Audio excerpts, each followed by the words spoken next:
Hi, I'm Sarah Soliz, Director of SAR Press, and I want to welcome all of you to our virtual book talk series. Today, we're joined by Keith Murphy and Eitan Wilf, who will be helping me to celebrate the publication of Designs and Anthropologies, Frictions and Affinities, which is the newest book in our advanced seminar series. Before we jump into the conversation, I'm going to ask our panelists to briefly introduce themselves and their work. Keith, would you mind going first? Sure. Hi, I'm Keith Murphy. I am a professor of anthropology at the University of California, Irvine. Just to give you a little background about my research and what I'm interested in, I'm a linguistic anthropologist by training, and I was interested in, and I'm still interested in, a lot of things, including how people talk with their bodies and hands. And that's how I got into design. I got interested in thinking about looking at designers as they talk to each other and gesture. That eventually led me to looking at design more holistically, which is eventually what led to this book. Yeah, I'll stop there. Eitan, can you introduce yourself? Hello, everyone. My name is Eitan Wilf. I'm an anthropologist at the Hebrew University in Jerusalem, Israel. I'm interested in what I call the institutional transformations of creativity in the United States. I did my first research project on jazz musicians in the US. What was interesting for me is how jazz musicians learn to become jazz musicians today. As opposed to the past. Today they study in academic programs, and I was interested in the implications of this change in their modes of socialization. I then embarked on a different research project on innovation consultants, again in the US, and I was interested in how these consultants transform creativity into a monetary kind of, or an engine of monetary value. And my current project focuses on attempts made by scientists in the US to develop art-producing computerized systems. I'll stop here. Thank you. If you're just joining us, we're here with Keith Murphy and Eitan Wilf, co-editors of Designs and Anthropologies, which is our newest advanced seminar book. And I would like to ask you all to give us a sense of the book. Tell us what you mean when you use the word design. And then maybe tell us about some of the questions you and the other contributors were trying to answer. Just if you can, give us a few key takeaways from the book. Keith, do you want to start? Okay, I'll start. It's an interesting, like, what is design is actually kind of, we never really came to a consensus about that in the group. And I think that's actually one of the things that makes the book really unique and interesting, is that we didn't sort of try to force us all to kind of come to an agreement about what design is. I think partly there's a hard to define quality about design that in one respect is what motivated us to bring the particular group of people that we brought together for the seminar and the book in the first place. It seems common sense enough to say what design is. I think all of us, if I say, oh, do you know what design is? Almost all of us will say, yeah, sure, I've got an idea about what it is. But when you slow down and you look at it a little bit more closely, there's a lot of implications for what it is and how you see it, depending on where you come from. And in some respects, what we ended up doing was was originally nine different marbles, all about nine participants, nine different marbles that have different ideas about what design is, shaking them up in a bag and then kind of like letting the marbles roll out to see what happened. And that's sort of what came up in the book. Some of us think, some of us had this idea of design as being very particularly tied to a particular time, like the late 20th, early 21st century, particular place, like Western Europe or the United States, that then gets exported to other parts of the world, and a particular political economy, like liberal capitalism. And we're very like, this is what it is, like it's very much tied to that. Others of us felt that design could be something more abstract, it's a category that can be applied to different kinds of situations. And I think that's kind of an interesting dynamic that developed in the book. Did you want to, I want Eitan to add more to it. Sure. I think that one definition of design that we arrived at is that there are multiple forms of designs, and basically we try to embrace a sociological definition of design, by which I mean that, first of all, designers are the people who society calls designers, and these designers are institutionally organized in different ways, in different places. So being a designer in an architectural firm is different from being a designer working at Google, for example. So we try to understand the multiplicity behind this term design, and how that affects the relationship that we try to define and identify between design and anthropology. We also arrived at an understanding that there is a multiplicity to the term anthropology. So it was more like a complexification of these terms rather than an attempt to arrive at a clear-cut definition. So even though it's very complicated and people may disagree, what can people take away from this book, do you think? Is there something you can distill out of it besides, people think about design differently? What do you think? Yeah, perhaps I'll start here. Yeah, you can start. Well, traditionally, the relationship between design and anthropology has been conceptualized as a productive one. The idea was that design could productively inform anthropological methods of data collection and analysis. And the idea was that anthropologists could productively inform the practices of designers. One of the key takeaways that I think our book advances is that there's also friction between design and anthropology. For example, if we try to inform anthropology by the production norms that are prevalent in design practices in Silicon Valley, for example, which put an emphasis on fast deliverables, that could have a significant impact on anthropological practice, and I think a negative impact. So that's just one example that I wrote about in this book, about the frictions in our title. Okay, so the frictions is very important in terms of something that we add to the existing literature that examines the relationship between design and anthropology. Yeah, I think, in some respects, one of the things we kind of struggled with was not just our own individual papers and how they fit together, which is normal for a workshop-oriented thing like this, but how to describe it. I think it was Lucy Suchman who at one point suggested, we had a different title and had suggested frictions and affinities, and we were both like, yeah, actually that kind of captures the issue. I think in a good way, right? I think that friction is not a bad thing. Slowing things down, for instance, might be one benefit of it. And, given in a little bit more context to what Eitan was saying, is that, yeah, there's been this kind of about 10 or 12 years, design anthropology, field, subfield, subdiscipline that has emerged that's really powerfully bringing together design and anthropology, designers and anthropology, ethnography and design practice in multiple ways.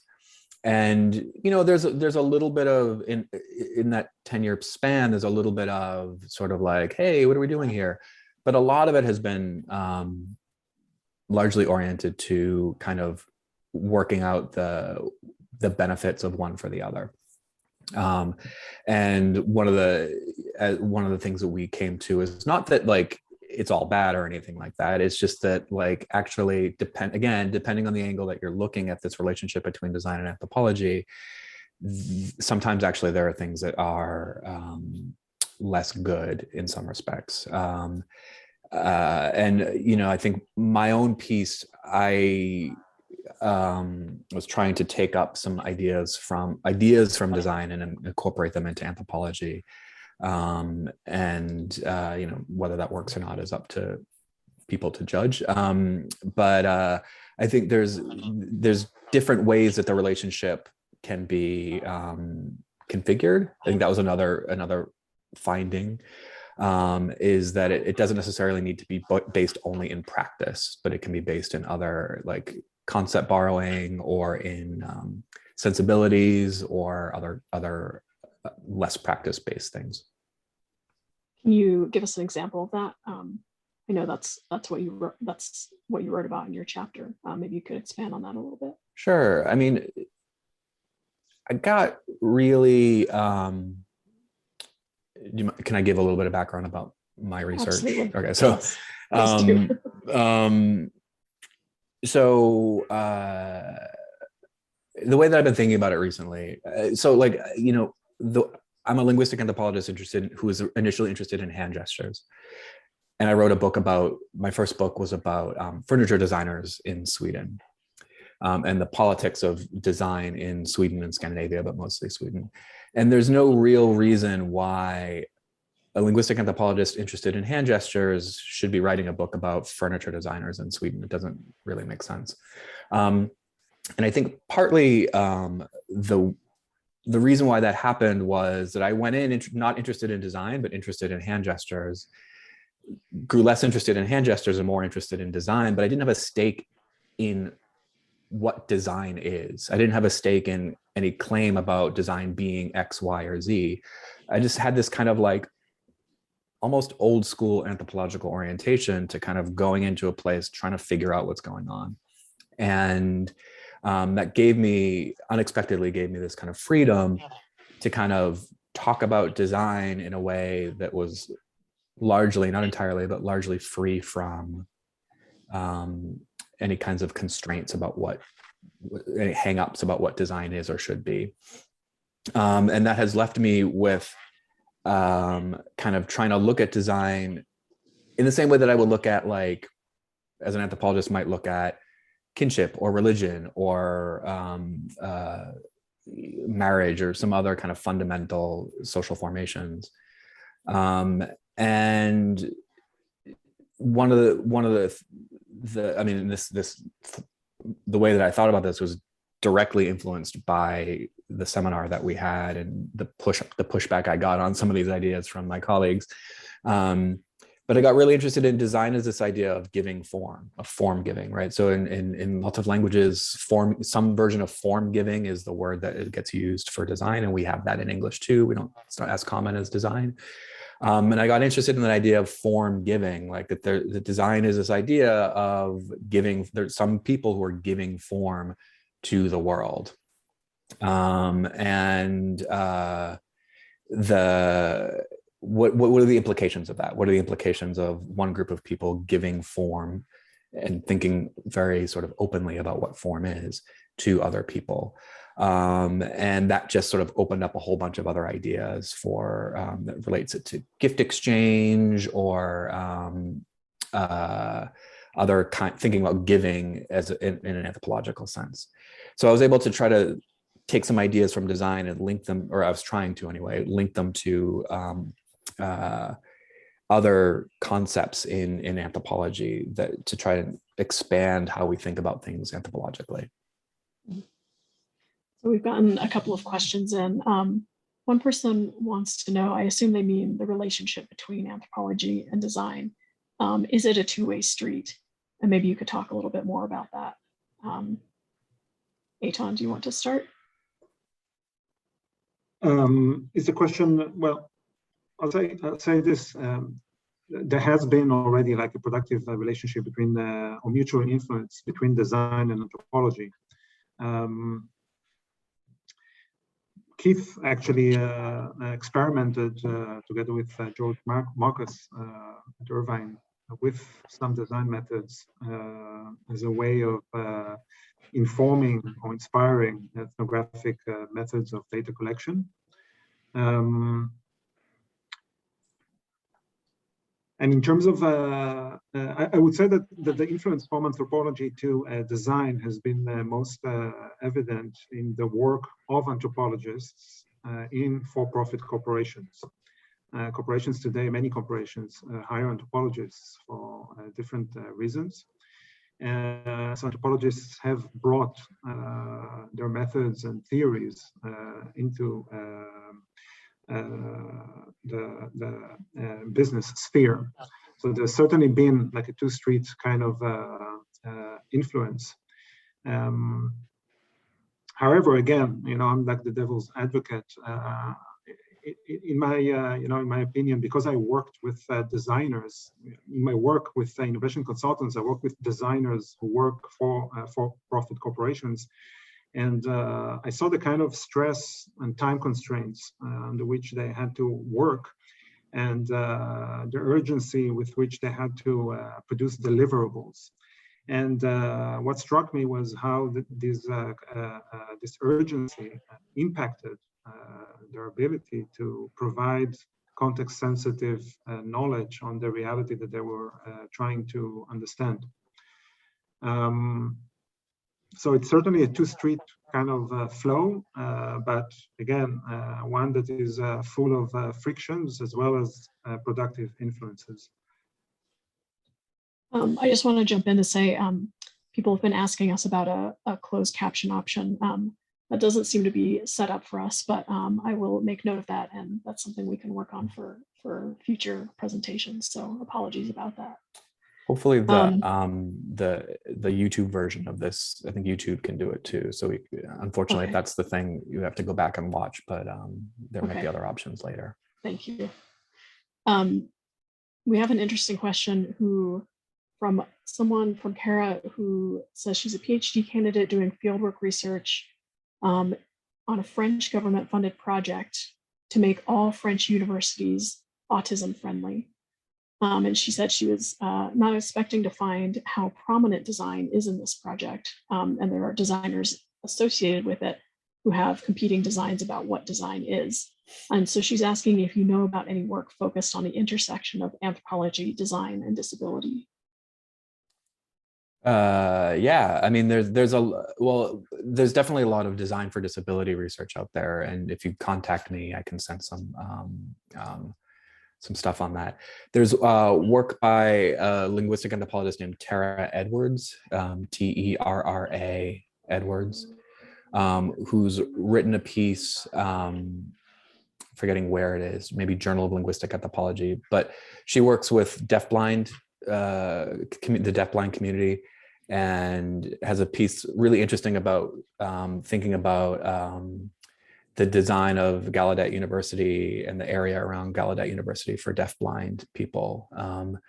It's not necessarily directly about design, but design is definitely very implicated in it.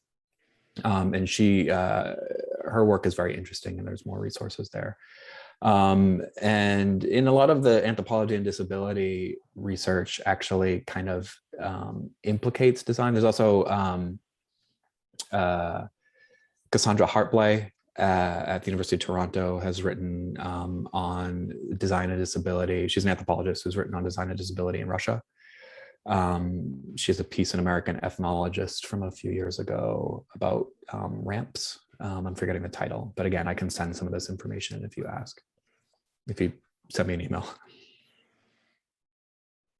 Hey, Tone, did you want to add anything to that? To the disability connection? No, I'm not familiar with that literature. Okay. Kat asks, in the book, did you focus on architectural design or also other visual forms? And what about auditory forms like music? I think there's a range of different cases. I talk a little bit about architecture and a couple of other things. Eitan can talk about his own work. Lucy Suchman talked about her experiences working in technology and computer spaces. George Marcus talks about theater design, set design. I don't think there's any, does anyone talk about sound stuff? No. I don't think so. And then you you can talk about what you talk about. We have also Doug Holmes, who talks about central banks and how they design monetary regimes. Yeah.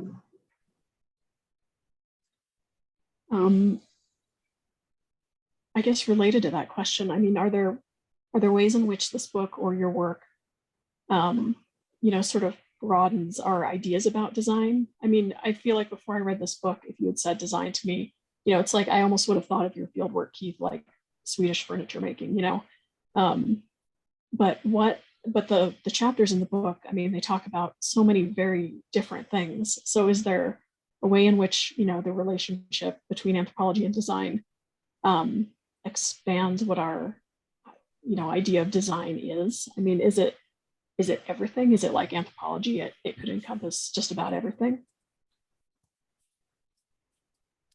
What do you think, Keith? All right, I'll start. I mean, I don't know if I should start because I have a very capacious understanding of design that I don't know if everyone agrees with. I feel like I'm in the minority on this one, both within our group that's in the book and also kind of in the world. Yeah, I mean, I kind of think about, I think, like I was saying before, I'm very interested in understanding design as a kind of basic human practice that's different from making or building or artistic practice, right? That's related to these other ideas that anthropologists have talked about for a while, but that has its own kind of flavor, and that it doesn't necessarily need to be linked to a time period, a political economy, and a place.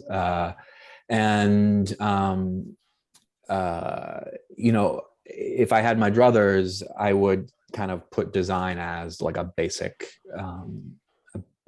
human capacity, and that would involve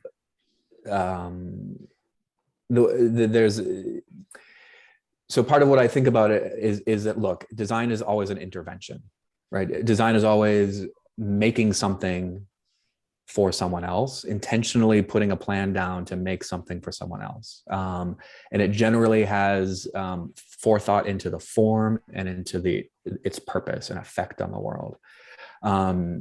And interventions are always moral, in the sense of there's a moral question of, is this good or bad, in a very basic sense, right? Like, is this relatively good or relatively bad?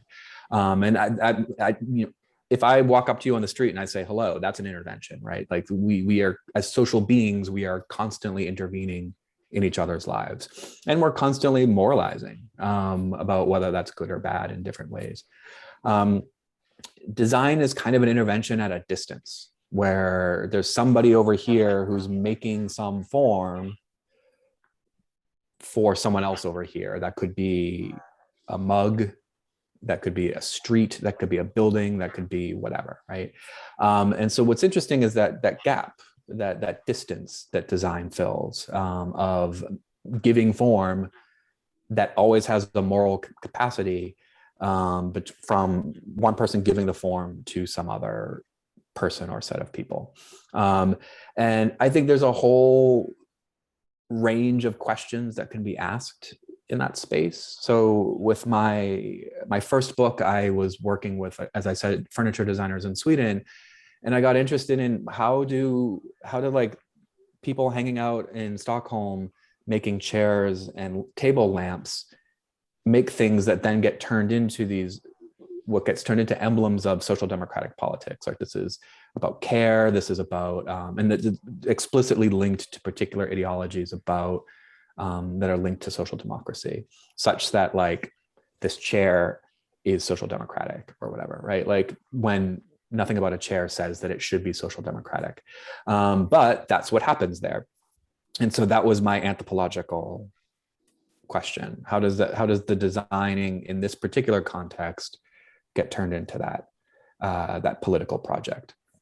My current research is with fonts and typefaces, and different questions emerge there, right? Where it's sort of like, well, for instance, one thing that's come up in the research is who gets to design a font for a writing system? Do you get to design a font for a writing system that you don't use, right? So can like an American, let's say a white American, design a font for Devanagari or some other script that they're maybe not familiar with? And one answer is sure, if they've got the technical means, in the technical chops, they can do it. But another answer is, should they be, I don't know whether they should be doing that. Maybe it represents global imbalances in who has the ability to design fonts. These are questions that designers are asking themselves. And so again, there's another whole set of really interesting, what I think of as anthropological questions about the moral side of sociality that gets mediated through these different forms that design can take. And that's sort of my take on it. What would you say, Eitan? Do you agree with that sort of certainly. bounding or definition? And I think these kind of moral questions, we find them, this is the interesting thing. On the one hand, we have Keith's chapter, which tries to formulate these more abstract questions. But when we examine design in culturally specific settings, we find these same questions taking a specific shape. So, for example, this power structure between the designer and the user, we certainly find it in for-profit corporations, but as Lily Irani, for example, shows, we also find it in design that is mobilized for human development. So there is a section in her chapter where she talks about the ways in which when the designer encounters a solution that was formulated by the local population, the designers always treat those solutions as kind of improvisations. That is something that is not stable enough, or is not systematic enough, and is not a real solution, right? So we find this power structure and power imbalance in many settings where design operates. It doesn't mean that designers are bad people. It just means that there is something structurally that is happening in different places where design is institutionally organized. So I think the interaction between those abstract formulations and questions that are very important, but also the concrete cases, I think that relationship is really provocative. So we have a question from Craig, who is talking about an article titled Introduction, Keywords for Ethnography and Design. And he would like to know what the editors, he's interested in what the editors call a fourth variation on design and anthropology, quote, a vision of ethnography as a design for social being and knowledge production. And he's wondering if you could reflect on this and if you have any specific examples. Is that something we said? Did we say that? No, where's that coming from? I think it's from this article that was in Field Sites. Oh, Field Sites, okay. But sorry, repeat it again. A vision of ethnography as a design for social being and knowledge production. He says the editors call it a fourth variation on design and anthropology. A vision of ethnography. So maybe you could talk a bit about ethnography, which is something you also talk about in the book, and how design might interact with that. So, do you mind if I start? Sure. Eitan? All right. There's a couple of things that come to mind. So, thanks for the question, Craig. So one of the things that my colleague George Marcus and I, George is in the book as well, have worked on at UC Irvine is kind of an experimental attitude of like, what happens if you kind of take ethnographic material, which is kind of a black box that we intentionally keep as a black box that can be filled with a bunch of random things depending on our moods. What happens if you run ethnographic material through some sort of design process? And we've tried different design processes from charrettes to other kinds of studio methods, with the goal of trying to kind of get out of some of the older and crusty, let's say, versions of how we do ethnography that don't necessarily match the particular kinds of projects that people do now and the particular kinds of social worlds that people investigate. Maybe the idea being that maybe design can like reinvigorate ethnography. You know, our results in doing this over the years have been mixed ultimately, depending on a whole bunch of different factors. Both of us are convinced that there's something there, but it's sometimes it's been really great, sometimes it's been less great, and you know, it's probably my fault in most cases. When it's not great, when it's great, it's the participants' fault.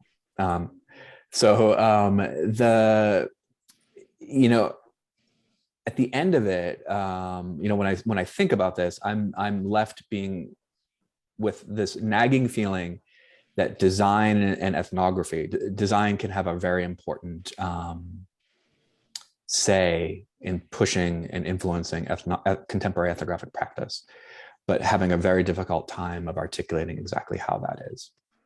And partly for reasons that Eitan discusses in his chapter in the book. The description that you read, Sarah, that Craig put in the Q&A, I think I have to read it more, because there's a tendency for us to use the word design when we really just mean like pattern or plan, and which doesn't have the implications of a design, right? And this is where I become very much a stickler about like, well, what do we mean by design? That makes it different from all of these other there's a bunch of terms that are closely packed together, like making and plan and design, et cetera, that actually have, when you parse it out, have important implications in terms of their differences. Yeah, there's a whole sort of range of things about design that I'm not sure I agree with. So I want to look more closely at this piece.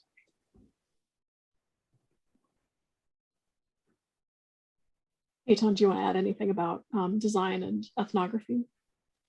Sure. I think that take design to mean form giving, which is I think Keith's definition of one of the definitions. We might say that design is certainly takes part in the representation, in the choice of representational practices that anthropologists make or use, when they write their research. For a number of decades, anthropologists have realized that what they write is a kind of realist fiction, by which I mean that these representations of reality, the representations of reality that we study are accurate, right? But accurate enough, but they are a form of fiction, and literary fiction, I should say. And that means that there are a couple of choices that anthropologists needs to make, such as what kind of authorial voice to choose, which vignettes to include in the ethnography, how to narrate informants' actions, how to name them. And there is kind of form giving to the representation, which I think is a kind of a design practice. And I think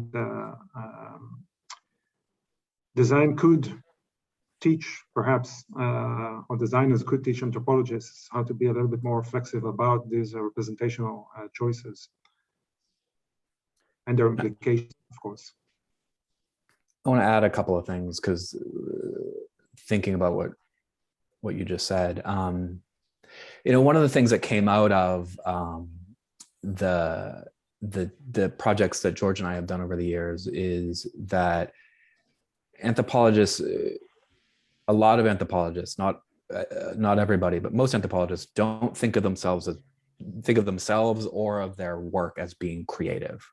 And this has a lot of it to do with kind of ideologies about creativity and like what gets counted as being a creative work and what gets counted as being an intellectual work or something like that.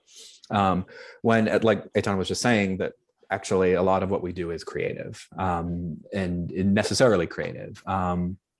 It's just that like actually writing an ethnography is not, that's not considered that way. Like maybe it might be like, well, it's a piece of writing, but again, as a craft, I would argue that most anthropologists don't necessarily think of writing ethnographies as a craft. And I think that it is. I think that I think doing ethnography, I think like conducting actual field work is a craft in an aesthetic sense. I think that writing is, and these are all kind of designy kinds of projects that we are engaged in, I would say. But I'll also add that, I've been thinking about this a lot lately, that in some respects, this design and ethnography thing that some of us have been thinking about for a long time, George and I have been working on it for 10 years, which now that I realize that is like depressing, but that's fine. Ethnography, this is my own personal diagnosis, so like take it for what it's worth.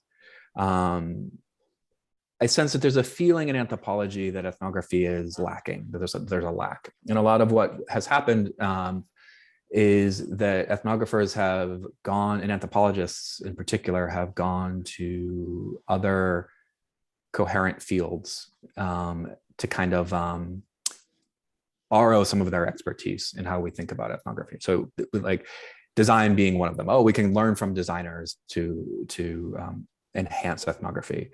But you see the same thing with artists. You see the same thing. We move to artists, we move to activism, we move to poetry, we move to all of which are aesthetic forms, right? Anthropology is not like moving to, well, some are, but generally not moving to like CEOs. Let's learn from CEOs in terms of how to do ethnography, right? There's a very specific stratum of kinds of practitioners that we ally ourselves with as a way of enhancing ethnography. And partly I think this is due to shifts in anthropology, that we kind of lost our sense of what our expertise is. And so we're kind of trying to glom onto the expertise of others in order to enhance what we do. That's a pessimistic reading of it, but I think it's probably pretty accurate. But even just sort of bracketing off the pessimistic side of it, there's an interesting fruitfulness there that in aligning ourselves with other kinds of practitioners, other kinds of aesthetic practitioners, we can kind of enhance our self-perceptions of ethnography as being a creative, crafty kind of thing, which then could allow us to do interesting new kinds of ethnography. Well, speaking of collaboration, George Marcus asks, does working with designers increase the styles of creative thinking in anthropology, which I think you're already talking about? And how do designer styles of collaboration influence the way anthropologists think about collaboration in their own processes?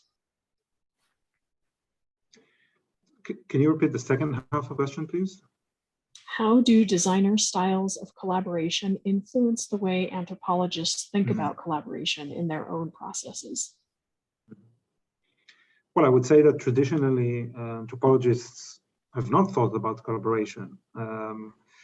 And that's perhaps part of the problem, or one avenue, one way in which they can learn from designers. The classic narrative or the classic image of the anthropologist is what Susan Sontag has called the anthropologist as the hero. It's the figure of the lone individual who goes into some kind of remote place and immerses himself or herself in some kind of cultural context and then returns back with the knowledge. And that's, of course, problematic model, particularly against the backdrop of the kind of context that anthropologists tend to study today. So I certainly think that collaboration would be a welcome addition, but I don't think that it's a very common practice today in anthropology. And I think that there's design, like I've done field work with architects, I've done field work with furniture designers, type designers, and they all share some patterns of how to collaborate, but they're also widely differ in various ways. And part of it is where the collaboration happens is at different stages. A huge part of it is kind of pedagogy and education, where if you're getting formal design training, it's almost always going to be in a studio setting. And it doesn't mean that studio settings are necessarily like everyone's always collaborating. In fact, a lot of the work is intensely individual in, say, an architecture studio. But through things like design crits and other, I taught briefly in a design school, and we would kind of like walk around to the students and be like, tell us about what you're working on, and they would have to kind of recite exactly what they were working on, which felt, trained as an anthropologist, felt very like mean and putting someone on the spot, but that's normal within a design context. You're around people, you're expected to talk about what you're doing at the drop of a hat. That's one kind of collaboration, is just sort of co-presence around other people, where pedagogically in anthropology, there's seminars and colloquia and stuff like that. But in general, almost all of the work is done alone. And that then translates into how we do field work. And so part of it is that, and the way that a lot of designers work, certainly in architecture, is that collaborative model of education, or semi-collaborative model of education, gets imported into how the work of architecture gets done for certainly in large studios or large design practices. One thing that would need to happen to kind of think more broadly about collaboration along the whole spectrum of what we do as anthropologists would be to start experimenting and changing how anthropology education works at undergraduate and graduate levels, especially graduate levels, that would sort of open it up to just more co-presence as being the norm rather than the exception. And here is where I think that we should also consider other fields of knowledge production than design, because of the historical reasons, we tend to focus on the mutual influence between anthropology of design. But if we are talking about co-presence and collaboration as the key mode of knowledge production, we can take inspiration from jazz musicians, right? The jazz musicians that I hung out with, basically that's the main idea, right? It's co-presence, it's horizontal kind of information flow, which eventually results in some kind of poetic form, right? One might say. And that's a really like distributed kind of form of knowledge production. So we might also try to imagine other forms or other sources of inspiration other than design, right? If we are going in this direction. Yeah, and I think it's interesting because both of us have a previous experience with improvisation. Eitan from music, I did improvisational theater for a while. And I don't think it's a coincidence that we both are drawn into looking at sort of designery things and how creativity works in other contexts,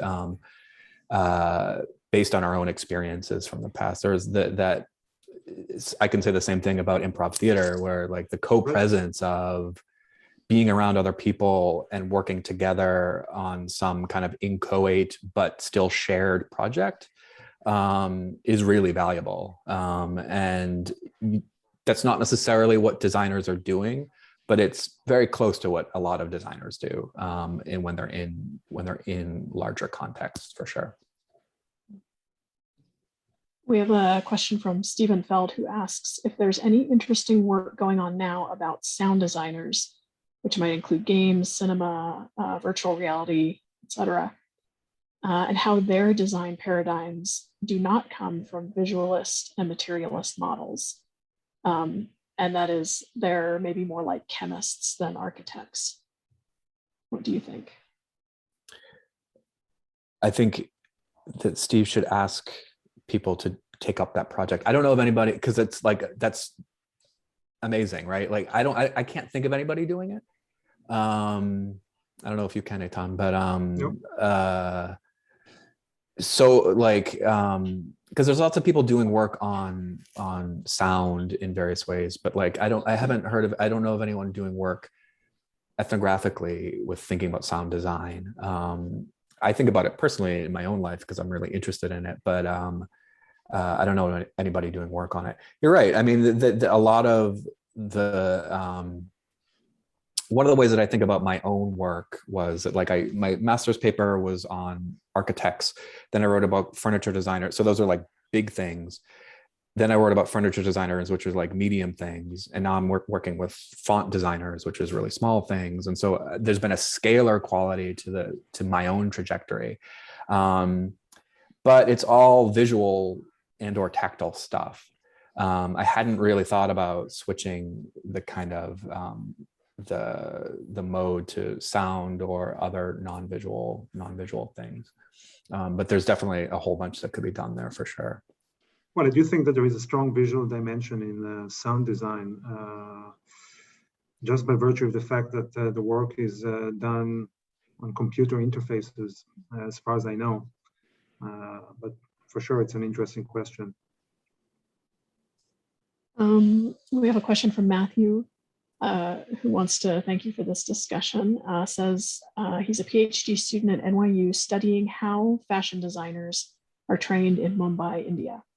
Could you please talk a little about what you have learned about how people become designers? This seems like an important question to me in the context of the multiple possible definitions. For example, as a practice, a skill, a distinction, a historical movement, and that's certainly present in his field site.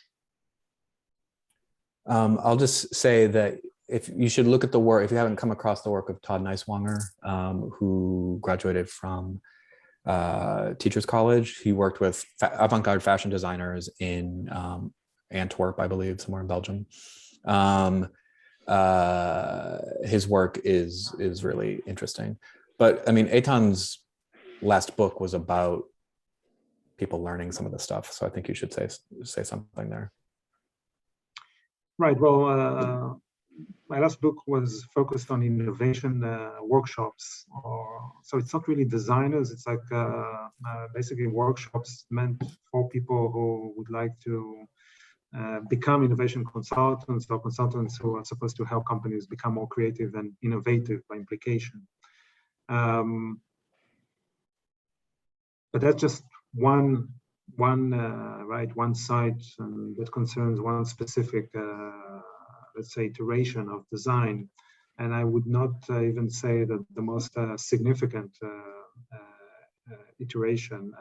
I have no experience or knowledge of design schools. Unfortunately, most of the designers that I encountered were already like fully formed designers. So one of the participants in the seminar who wasn't able to contribute to the book, Lily Chumley, has a book on art schools and design schools, more focused on art, but design schools also in China, called Creativity Class. That's worth looking at. You know, I spent a long in my work that I did in Sweden for my first monograph. I spent a long time thinking about education, talking about education, and you know, part of it I think is that it's going to be really, so in Sweden in particular, like the norm was people didn't really know that design was an option for a career, and they usually go in through some sort of more obvious pathway. So like it could be fine art, it could be ceramics, it could be something like that. There's a very particular educational structure in Sweden that involves a bunch of different kinds of educational institutions that are all kind of free for citizens to take. So, to a point that Eitan was bringing up earlier, is that it's really how this gets manifest in specific local contexts is really important, right? And so, like in general, I would say that design institutes, design educations are very much ideology factories. I mean, this is true of most educational situations, how the sort of the ideological stuff gets entrained into students is something that needs to be examined in individual contexts, because I think what works in Sweden and Stockholm is not going to be the same as what's happening in Mumbai. I don't remember whether Lily Irani's piece in our book goes into it, but in her book, I'm also forgetting the name of her book. Chasing Innovation. Chasing Innovation. Thank you. Her work is in India, and so she's not working with fashion designers per se, but she's working with designers in India. And a lot of what her interest is how ideas and practices that come from Silicon Valley and the West get imported and then reinstantiated in India in particular ways, right? And what that means for a globalized kind of design.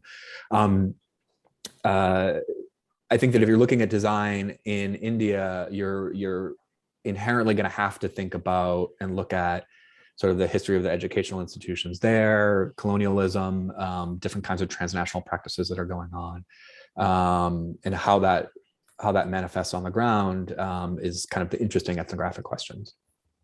Perhaps I'll add something with respect to the question how people learn how to become designers. One way is by reading books. So one chapter in my last book deals with a certain trend that I think it's a trend that is called life design. Basically, at stake is two people who worked for Apple who published a book basically that is supposed to teach people how to use design thinking, which is a key paradigm of design in order to innovate their lives. Okay, so it's for people who think or who feel that they need to change the direction, but they don't know which direction to go. This is a highly successful book. It was number 2 or number 3 on Amazon's bestseller list. So we are dealing here with a highly influential piece. And what struck me was this way in which a key paradigm of design is basically percolates into the mass public with what I consider to be potentially problematic effects, because in this specific book, what people learn is how to basically design their lives and themselves as if they were a technological object. In the same way that you design a new mouse for an Apple, or you design a new computer. These are the actual examples that are given there. And I think this is a highly problematic development. You can interpret it in many ways, a dehumanization, a reification of high tech as the kind of life goal. Each of us would like to be like a MacBook Pro, shiny and seamless and whatever. So I think it also shows, how popular design, like the kind of catchphrase, and also the different practices, how popular it is becoming, in part because of the visibility and cachet of Silicon Valley, and the kind of impact this popularity might have, and why we need to study design, why we need to critically study design, and the kind of societal issues that are involved in it. Yeah, I mean, I think just to piggyback on that, I think that that's like, in some ways, like key, like the key thing is that like design went from this kind of like mildly obscure thing to becoming everywhere, right? In the sense that like, you know, and I think that Apple, actually, you bring up Apple, had a lot to do with that in probably global discourses, but certainly within the US, of like, you know, basically constantly for 10 or 15 years talking about design as being their competitive advantage, and that it's aestheticized, it's thoughtful, it's caring, it's got a bunch of stuff, like a bunch of ideological stuff embedded in it, that then, you know, and then others kind of pick that up, and that's kind of just spread to a much more popular discourse about what design is. And for that reason alone, anthropologists should be looking at it critically, right? Just because it's so pervasive, and it's pervasive in a whole bunch of different ways, right? Sometimes it's like Eitan's saying, like it's the quantified self kind of design your body kind of thing, has a design your lifestyle, is one thing. But then, you know, design features of Facebook, that Facebook designs specific things into algorithms or into its interface or whatever, that have real impacts on how people consume information, which then has impacts on the world, right? And so there's a whole bunch of like ways and approaches and avenues to kind of look at design, that I think, you know, one thing that has come up is why, you know, there's the field of like STS, science and technology studies, which is, you know, great. Why not just look at this as technology? And I think that that's fine. It is technology in some respects, but my answer is always not all design is about technology. And sometimes it's not the technologiness of the thing that is the interesting thing, but it's about the process and sensibilities that went into creating a piece of technology, and that would be the design part of it that makes it more interesting. I really just want to get to a couple last questions to round out this discussion, which I think has been excellent. One comes from Sandy, who says, the idea of design seems incredibly open, but when is form giving not design? Is it about the deliberateness of processes that go into it? And then follows up by saying, I suppose I'm curious to know, what are the limitations of design or ideas around design? There's a little bit of an Achilles heel there that you've landed on, which is like, you know, if you're like, if everything is design, then that's not that interesting, right? So there needs to be limitations. And I think partly that's something that I'm still trying to work on. I think partly for myself, moving from ethnographically from different design fields is partly a process of trying to kind of figure out what the limits of design are as a practice. But I am kind of, I've convinced myself that that actually I'm not arguing that everything is design. I think that, and not all form giving, not every kind of action is a form giving. How to articulate that is something that I'm working on. I do think that like my personal idea of form is, again, very open, as the question asked. I honestly think that if I say to you, you know, I walk up to you on the street and I say, or like, not even that, right? I won't even say, if I'm from Boston, I don't have a Boston accent mostly, but I kind of do. And if I say to you, hey, how you doing? Oh, did you go to Harvard too? I'm giving you forms. I'm giving you specific phonological forms that you are interpreting in a particular way, right? Am I doing that intentional? Or right now I am, but like, I don't normally say Harvard. But, you know, so like in these very really small moments, we are giving forms to each other in a very literal sense. But I think that like taking that seriously and kind of extrapolating upwards, from what does that mean that we're constantly giving forms to each other, and those forms are constraining. Because if like I give you a particular kind of accent, a phonological form, that narrows the possibilities of how you're interpreting me as a person. And I think that design is that, right? In some respects, it's a giving of form, and that form narrows possibilities. Or, but that doesn't mean it's bad. Sometimes we need our possibilities narrowed. But that's a core element of what humans are doing for each other. Eitan, do you want to add anything to that? Design as form giving is Keith's. It's me. Territory. I'm not going to enter into that territory. He's like, it's kind of both. All right. I just want to finish up with one last question from Yungjia, and I hope I didn't mispronounce that too badly. I am a product designer working for a decade in the mobile and automotive industry, and now doing my master's in anthropology. Could you talk more about neoliberalism and design, the relationship between form and order, ethics and aesthetics, and decolonizing design? In the last minute of our talk Yes, about go for it. Do you want to take any of that?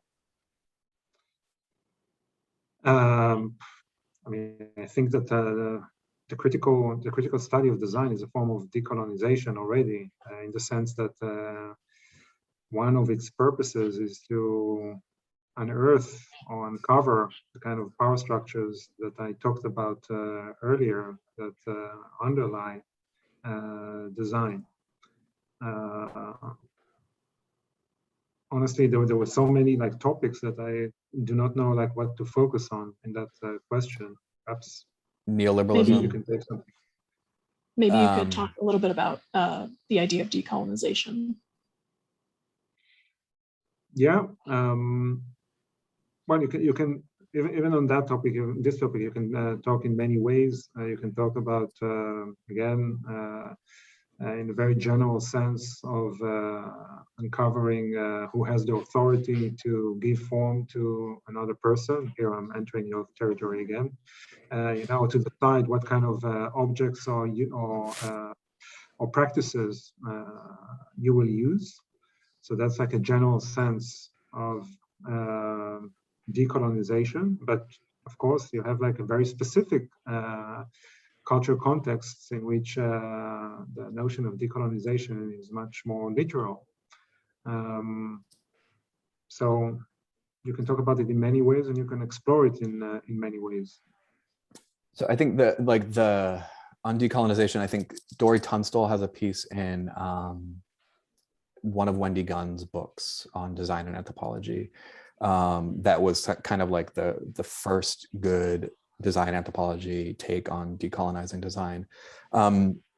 And I think Lily Irani's book is her chapter in our book, and her book Chasing Innovation, I think does a good job of thinking this through. And also Arturo Escobar's book on design for the pluriverse, and his afterword for our book, where he's part of his take on decolonizing design is to take design as it's understood in the West seriously, but to kind of juxtapose that with indigenous forms of knowledge production, indigenous attempts at design, and other ways of doing design in the world, to kind of like see that there, he's got a very hopeful perspective on what design can do for the world, that's not coming from a Silicon Valley kind of like this is going to change the world perspective. It's coming from a grassroots bottom-up perspective. So I think that he's also a really good place to go for that. When it comes to the other things, ethics and neoliberalism and whatever, send me an email, we can talk about it, because there's a lot of stuff there. A couple of people have asked about getting in touch with you all. I don't know if you want to share your emails, or just I pointed people toward your faculty pages. Yeah, I'll put my email address in the chat. Okay. I'm always welcome correspondence. about these things. Great.